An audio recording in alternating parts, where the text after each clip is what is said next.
Hey, Baltimore, can you hear me? Yes. Yes. Can you hear me? Yes, we can. Maybe you could just introduce yourself. Okay. Hi, my name is Victoria Temple. I am a second-year student in the MFA Curatorial Practice Program at Maryland Institute College of Arts. And I have a two-part question for Rick. The first part is, you mentioned earlier about how it's easy to go to a place when it's harder to get to know the people. What are some strategies that you have found that are effective in getting to know a community and building a level of trust in order to do a project with them? And then the second part is, once you build that relationship, how do you measure the sustainability and how does that relationship continue in your prior projects? Okay. I think, connecting with people it seems hard, and it is much harder than to connect with, a physical place because, you get feedback. I mean, that moves from people, right? I mean, it's not static. You can speak to them one moment and they're completely with you. And if you say the wrong thing, all of a sudden you're on the other side. So it's kind of stressful and all of that. But I generally think that the first thing that I try to do, and I try to encourage people that I work with, that if we're going to go into a community, we have to place ourselves. We have to allow people to know that we're vulnerable as well. That we're not just, we're trained to project ourselves with full confidence, right? That's the way you get stuff done. You have to be full confidence in people. I think that worked on some level, but when you're going into a place where you're kind of digging around in other people's space and they're feeling a little threatened, and not so comfortable, then, to me, I always try to lower my comfort level and allow it, put myself in a little bit of an uncomfortable place so that they know that, and to be honest with that and let it grow from there. But it's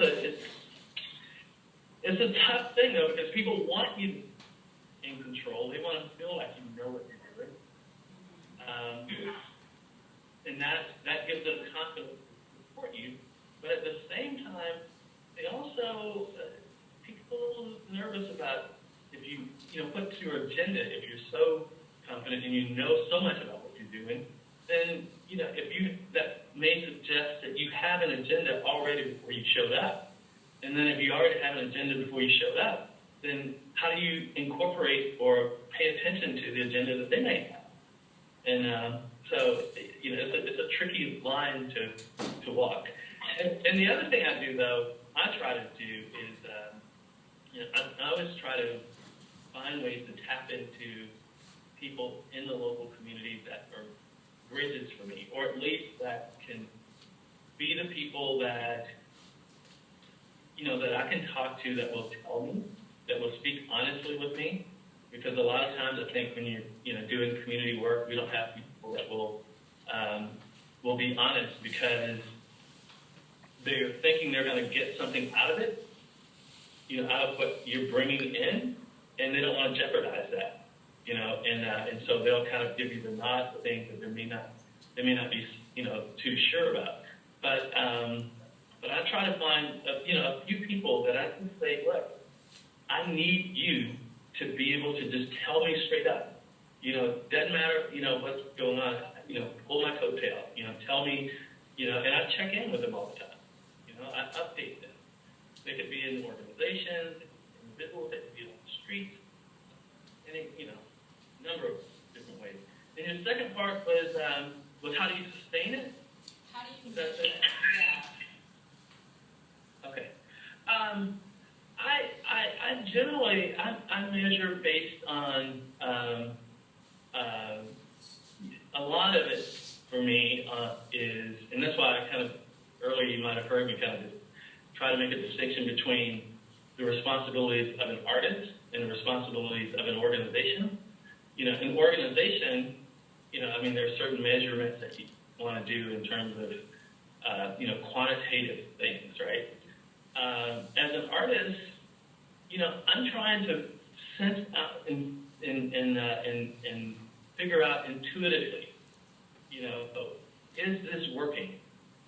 I mean, because you can have vast numbers of success of whatever. I'm working on a project right now in Dallas, and I think all the numbers around the project says that it's successful, right? But I told the team there, I said, that the project hadn't become real yet because we haven't had any attention yet. I mean, and we just got it yesterday. But I just try to, for me, it's more of an intuitive thing to kind of sense how people are responding within the community context and how I'm responding to that response, if it feels good. And then, of course, there's all the other stuff. Like, well, if they don't, throw tomatoes at you, probably doing okay. Is that all right? Yes, thank you. Okay. Thank you, Victoria.